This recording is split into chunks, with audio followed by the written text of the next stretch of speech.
When I mention ninjas, what's the first thing that comes to mind besides yours truly? Probably something along the lines of Team 8, Team 5, Team 10, basically any ninja besides Sakura. But what about Team Ninja? They're the acclaimed studio behind games such as Ninja Gaiden and Nioh 1 and 2. They're back and they just released to the world their new game Wulong Fallen Dynasty on every current and last gen platform besides the Nintendo Switch. Wulong is a Souls-like action game whose story draws elements from the Romance of the Three Kingdoms novels. If you're lost on what that means, just expect to see faces made famous by dynasty warriors such as Liu Bei, Cao Cao, and Lu Bu! Lu Bu is the sole reason I even had interest in this game. When it was first announced, he was in the reveal trailer, and seeing as I'm the Elden Lord, I wanted to test my might against the Michael Jordan of the battlefield. I spent 30 hours on this game, and upon completion, I have to say that I am a huge fan, and this is mainly due to the game's combat system. The combat mechanics in this game are so strong that it hard carries the game. Wulong is a semi-open world game with 3-man co-op. There are 7 levels and each has a linear path, but the game encourages exploration thanks to its morale system. There are several flags hidden throughout each level. Take the time to find them and you'll boost your character's morale. A high morale is needed as it increases your damage, thus making the game easier. I thought this mechanic was a clever way to get players to explore every inch of every map and unravel all of the secrets the game had to offer. The star of the combat is the game's parry system. Parrying feels so satisfying in this game. You're often rewarded with throwing opponents off balance so that you can return a crazy counterattack. Because of the parry system, I've seen some people online compare this game to Sekiro, and I can understand the comparison. This game basically is Chinese Sekiro, but this game is far less challenging. And because of that, I'd argue this is more of an entry-level type Souls-like game. I've seen some people say it's too easy, but I'd say it was a decent challenge. I was able to breeze through some sections, but it was a few walls that I ran into. Overall, I had fun, and to me, that's what matters most. One of the reasons I think people thought this game was easy is because it gives you a lot of tools to work with. There's several different weapon types and each weapon has its own martial arts skills. Then you also have a skill tree for magic. So between basic attacks, parrying, martial arts, and magic, there's a lot to work with here. I also played a few levels in co-op with friends and that was a lot of fun too. Just know the game's difficulty scales to the number of people that are in your party. So the more people that are playing, the harder it is to kill the enemies because the game expects you to work together. One thing that shocked me about this game was the inconsistent boss fights. There's some epic boss fights in this game. Hell, the tutorial level features one. It's a true skill check. If you can't get past that first level, then you are just donezo. The problem is that tutorial level leaves the impression that it's only gonna get worse when it doesn't. If you master the parry system, I swear like every other boss fight was a cakewalk, which I thought was strange. The biggest offender being the game's poster boy Lu Bu. Minor spoiler, you fight him twice in the game. The first fight was straight hell. It's hands down the hardest fight in the game. It's gonna test your reflexes and endurance, but the second time you fight him, for some reason it's easier. It's especially weird because he enters this Super Saiyan-like form, but somehow it became easier. It felt like Team Ninja built a solid game, but halfway through development, they got a little lazy on the boss designs. Especially since by the time you reach this point in the game, you've unlocked some cool martial arts moves and magic. Magic is flashy and basically it's your get out of jail free card. Gear stats play a role too, so know you're gonna have to upgrade your weapons and armor. I appreciate Team Ninja allowed you to change your fit to whatever you like while maintaining the stats of the best pieces you have. Now give me the bad news. I mentioned a few minor gripes I have with this game earlier in the video, but now allow us to do a deep dive into some of the negatives of the game. Wulong's story is basura. It's completely nonsensical. Something about all the three kingdoms are fighting over a magic elixir that grants the owner godlike powers. This leads to all-out war in China. I mean, not only is it poorly written, but the pacing is off. It's way too fast. As soon as you meet a character, they're gone, so you don't really get to know anyone's true motives or personality. Not to mention the AI teammates are completely useless in this game. If you plan to run this game alone, just expect the AI to be on their knees more than Stormy Daniels in Trump's office. Stealth isn't great either. This game would have greatly benefited from a crouch button. The only way you can get stealth damage is by slightly tilting the analog stick so you slowly walk. Then you have to hope the stealth hit connects, which half the time it didn't. Also, some of the level design frustrated me too, more so in the second half of the game. This goes back to what I said earlier about the boss fights. It felt like Team Ninja just got lazy in the second half of the game because the last few levels have no real flow to them. The textures all look the same, so it's easy to get lost and frustrated with the game. I was frustrated with the invasions too. By default, random people online can invade your game and kill you. It's not fun, it's annoying. If you pick this game up, do yourself a favor and turn off invasion. And last but not least, the loading screens. They are so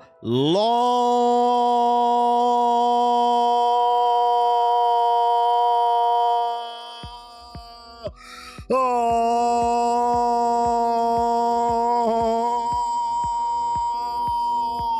I don't know if it's because this game released on current and last gen hardware, but something held back the loading screens. They become very annoying after you die. You'll be sitting there waiting for what feels like an eternity for the game to boot back up. Overall though, don't get it twisted, Wulong is my favorite game of 2023 so far. I can easily see this one being in my top 10 at the end of the year. Where will it land on my list? Who knows? We have a lot more games to play. What I do know is that this game is an easy recommendation. I played it for free on Game Pass, but even if I didn't, I would have gladly spent 60 or 70 bucks for it. It's a fun challenge set in a unique world, and I hope to see more of Wulong in the future from Team Ninja. They've really got something here, and the best part is that there's room to improve. So hopefully you found this video useful. If you did, please consider hitting the like button. And if you're new here, do me a favor and subscribe. Drop a comment below if you've played the game, share your thoughts. Let's have a conversation on Wulong. My name's the Black Hokage, aka TBH, and to be honest, I appreciate you guys for watching, and I'll see you on the next video.